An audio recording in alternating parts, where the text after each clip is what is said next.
जय हिंद राष्ट्र बंधुओं, मैं डॉक्टर कुमावत जयपुर राजस्थान से। आज चर्चा करते हैं पशुपालन की। पशुपालन में अपने जो पूर्वजों से चली आ रही जो विधियां थी, उससे लोग आराम से पशुपालन करते थे, अपनी आजीविका चलाते थे। धीरे धीरे करके अपने देश में जो पाश्चात्य संस्कृति है वो हैवी हुई, और जो पूर्वजों से चली आ रही जो परंपराएं थी, जो एक तरह से विधियां थी, उनसे लोगों को दूर कर दिया और जो विदेशी संस्कृति थी वो हावी हो गई। आज पशुपालन में लगभग 20% देश के जो किसान हैं वो पशुपालन व्यवसाय से जुड़े हुए हैं।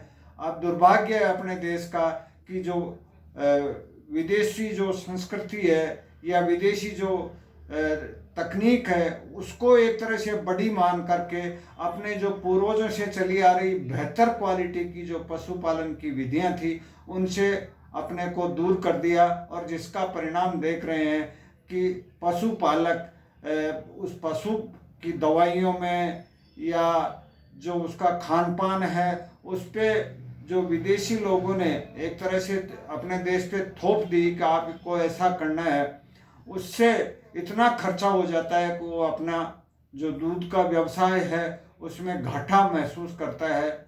और इसका मूल कारण क्या है? पहले जैसे जो खेत में चारा होता था, वो चारा भी पशु को बिल्कुल शुद्ध मिलता था। आज वो जो चारा मिलता है वो भी यूरिया, डीएपी, पेस्टिसाइड, इन की वजह से अशुद्ध मिलता है। फिर आता है बांट की, जिसे बंटा बोलते हैं। बंटे में ऐसी ऐसी चीज़ें पशुओं को खिलाई जाती हैं जो एक तरह से अपने घर में तो अगर उनको तैयार किया जाए तो उसको खा ही नहीं सकता, जिसको एक तरह से पशु आहार के नाम से दिया जाता है। उसमें बहुत सा नमक, ज़्यादातर मात्रा में नमक होता है, जिससे पशु के जो स्वास्थ्य है उसके ऊपर काफ़ी दुष्प्रभाव पड़ता है। फिर आती है पशुओं की बीमारियां। अब पशुओं की बीमारियों में जो मुख्य वैसे तो बुखार वगैरह ऐसी चीज़ें तो आती रहती हैं। पहले जो परंपरागत जो चिकित्सक थे, पशु चिकित्सक, वो आराम से एक दूसरे से कोई अपनी बातें शेयर करके और उसकी चिकित्सा घर में ही कर लेते थे। लेकिन जब पशु चिकित्सा का एलोपैथिक प्रभाव हुआ तो हर चीज़ की चिकित्सा को एलोपैथिक ने छोटी से लेकर के बड़ी तक एक तरह से पशुओं को बर्बाद कर दिया। पशुओं के स्वास्थ्य के साथ में एक तरह से खिलवाड़ हो रहा है। और देखा जाए तो जो दूध बढ़ाने के लिए जो कैल्शियम दिया जाता है उसमें केवल चूना दिया जाता है, और चूने के साथ में हो सकता है कोई अगर अच्छी क्वालिटी का भी हो तो जो पशुओं की हड्डियां हैं उनका एक तरह से पाउडर बना करके घोल तैयार कर दिया जाता है और पशुपालक को दे दिया जाता है कि आप अपने पशु का दूध बढ़ाने के लिए वो दें, जिसका भी पशु के जो स्वास्थ्य है उसके ऊपर काफ़ी मात्रा में काफ़ी दुष्प्रभाव देखने को मिल रहे हैं। और जो पूर्वज अपने जैसे किसी पशु का दूध बढ़ाने के लिए कोई चीज़ देते थे तो वो सबसे महत्वपूर्ण चीज़ होती थी हाड़ियों। हाड़ियों को हर पशु को, चाहे वो बैल हो, चाहे वो दुधारू भैंस हो, गाय हो, सबको हाड़ियों दिया जाता था। हाड़ियों महंगा भी नहीं पड़ता है। आज की तारीख में अगर बाजार की रेट की बात करें तो 70 से 80 रुपये किलो के लगभग मिल जाता है। और उसको अगर आप अपने पशु को कूट करके या मिक्सी में ग्राइंड करके और उसके बांट के साथ में दें तो वो बेहतर क्वालिटी का दूध आपको मिलेगा, जिसको अगर कोई मानव पिए भीगा तो उसमें प्रचुर मात्रा में प्रोटीन, कैल्शियम, ये सब चीज़ें उसमें मौजूद रहेंगी। फिर आती है बांट की। तो बांट में पहले जो एक तरह से बिनोला दिया जाता था, खल दी जाती थी, या जो अनाज होता था उसको मोटा मोटा दलवा करके एक पिसवा करके दलिए के रूप में वो दिया जाता था। आज अगर जब खल की भी बात करते हैं तो खल जो मार्केट से आ रही है वो एक तरह से इस तरह की आ रही है जो तेल मिलों में तेल निकाल लिया जाता है। तेल को निकालने के बाद भी खल के ऐसे प्लांट लगे हैं, आप उसमें बजरी वगैरह ऐसी चीज़ें डाल करके और उसमें जो बचा हुआ तेल है उसको भी निकाल लिया जाता है, और एक तरह से कचरा जो जिसे अपशिष्ट कह सकते हैं वो अपने पशुओं को खिलाने के लिए दिया जाता है। बड़े चाव से पशुपालक बाजार से लाता है और अपने पशु को खिलाता है कि मैंने तो तिल्ली की खल खिलाई है मेरे पशु को, जबकि उसमें तिल्ली का तो कोई नाम मात्र का अवशेष होता है। वो बजरी कई तरह के केमिकल डाल करके उसका जो तेल है, जो मुख्य चीज़ है पशु के स्वास्थ्य के लिए, उसको तो वो निकाल लेते हैं। उस कचरे को एक खल के रूप में मार्केट में बिकने के लिए आ जाती है।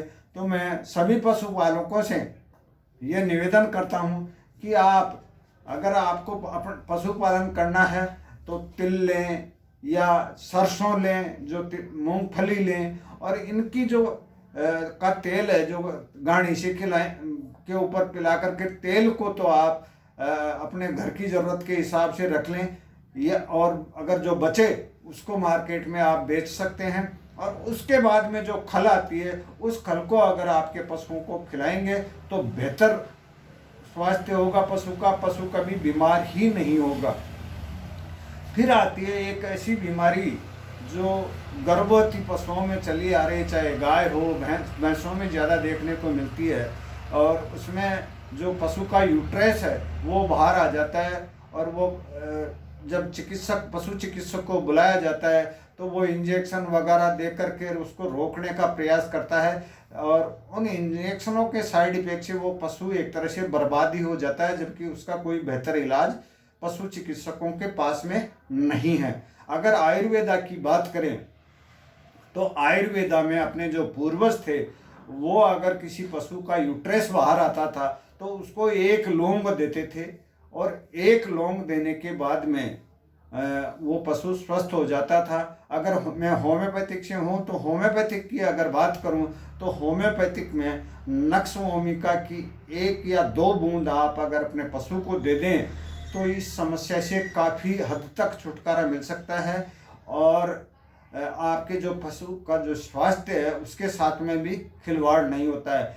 इस यूट्रस आने के पीछे भी जो कारण है वो है कि जब किसी पशु का जो बच्चा है वो मर जाता है और वो दूध देने में आनाकानी करता है, उछलता कूदता है, तो उसके वो एक इंजेक्शन लगाया जाता है जिसके ऊपर राज्य सरकारें और भारत सरकार ने पूर्णतया बैन कर दिया है। लेकिन फिर भी मानवता के ऐसे दुश्मन जो उस इंजेक्शन का मैन्युफैक्चर करते हैं, वो लोग पशुपालकों को वो चीज़ उपलब्ध होती है और वो ला करके उस पशु के लगा दिया जाता है। उसी से दिन से उस पशु के स्वास्थ्य के साथ में खिलवाड़ हो जाता है। उस दूध को पीने से आप जब जरा सोचो, अगर उस दूध को किसी गर्भवती महिला को पिलाया जाता है उस निकाले हुए दूध को, तो उस दूध पीने मात्र से उस गर्भवती महिला का गर्भ गिरने की संभावनाएं बढ़ जाती हैं। तो उस पशु के स्वास्थ्य के ऊपर क्या प्रभाव होगा, और उसी का परिणाम है कि उस पशु के अगले जब वो गर्भवती होता है तो वो यूट्रस आने की समस्या हो जाती है, जिसका एलोपैथिक में कोई निदान नहीं है। और पशुपालक भी एक निजी स्वार्थ के चलते वो इंजेक्शन का यूज करते हैं। अगर मैं उसे जैसे किसी पशु का बच्चा मर गया और वो दूध देने में आनाकानी करता है तो उसके लिए होम्योपैथिक की एक दवा आती है इग्नेशिया 30, वो ला करके अगर आप सुबह शाम अपने पशु को दें तो आपका जो पशु है उसके जो बच्चे को खोने की जो पीड़ा है उसको भूल जाता है और वो आराम से और बिना किसी उछल कूद के आपको दूध दे देता है। इसी तरह से जब दूध की बात आती है, ज़्यादातर गाँव में पशुपालक रहते हैं और वो दूध निकाल करके जो डेयरी के बूथ हैं वहाँ देते हैं, और डेयरी के बूथ से वो जयपुर जाता है या कहीं बड़े शहर में जाता है और वापस आकर के उसी गांव में जिस रेट में पशुपालक से लिया गया है उससे 2-4 रुपए बढ़ा करके वो दूध जो दूध के उपभोक्ता हैं उनको दिया जाता है। तो क्या वहाँ जाकर के आने में इतना ट्रांसपोर्ट का खर्चा हुआ और वहाँ गया, पैक हुआ, फिर आया, तो क्या उस दूध की जो गुणवत्ता है उसको बढ़ा देते हैं डेयरी वाले? कतई ही नहीं दोस्तों। उस दूध में से जो पौष्टिक चीज़ें हैं उसको निकाल ली जाती है, जिसको एक तरह से जो घी खाया जाता है। अब घी की भी बात की जाए तो जो डेयरी का घी मार्केट में मिलता है वो आज की तारीख में 400 रुपये किलो मिलता है या 450 रुपये किलो मिलता है, जबकि पशुपालक के द्वारा तैयार किया गया जो अपने पूर्वजों की पीठिका से चली आई विधि से जो तैयार किया गया है वो लगभग 700-800 रुपये किलो बिकता है, फिर भी और मिलता भी नहीं है।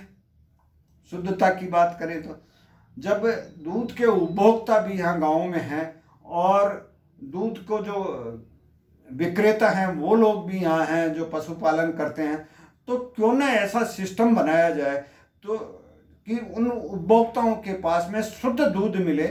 एक तरह से ईमानदारी से अगर कोई आदमी पहल करता है और किसी भैंस का या गाय का दूध, शुद्ध दूध अगर किसी उपभोक्ता को देता है तो वो एक तरह से मानवता की सच्ची सेवा कर पाता है और उसका जो दूध का रेट है वो भी ज़्यादा मिलता है। लेकिन एक ऐसी परंपरा चली अपने देश में बेईमानी की, ईमानदारी को पूरी तरह से लोगों ने खो दिया। आज जो भी दूध लेकर के जाते हैं, जिन्हें दूधिया कहते हैं, वो भी अधिकतर पानी मिलाने की और अपने निजी स्वार्थ के लिए ज़्यादा लाभ लेने के लिए उस दूध में पानी मिला करके उपभोक्ताओं को देते हैं। तो वो चाहे रेट बढ़ा करके दे दें, लेकिन अगर शुद्ध दूध दे तो उपभोक्ता भी, आज का जो उपभोक्ता है वो सतर्क हो गया है। वो अपने आप को के जो स्वास्थ्य के साथ में खिलवाड़ नहीं करना चाहता, केवल अपने आप को ईमानदारी से और एक तरह से जैसे 50 रुपये में गांव से खरीदा है उसको आप 60 रुपये किलो में आराम से शहर में बेच सकते हैं, लेकिन ईमानदारी से और शुद्ध दूध हो, इस चीज़ के लिए आप अगर लोगों को कहेंगे तो जो दूध के व्यवसाय करते हैं उनका व्यवसाय भी बढ़ेगा। लेकिन खुद को कॉन्फिडेंस होना चाहिए कि जो मैं दूध दे रहा हूँ वो बिल्कुल ईमानदारी से और शुद्ध दूध है, तो उसके दूध लेने में हो सकता है कुछ दिन उसको थोड़ी सी परेशानी हो, लेकिन उसके ऐसे ग्राहक बन जाएंगे अब जो उस 10 जगह चर्चा करेंगे कि उसका उस दूधिये का दूध बहुत ही बढ़िया है, क्वालिटी का है, कोई पानी का उसमें नहीं। लेकिन अपने आप को ईमानदार बनाना पड़ेगा।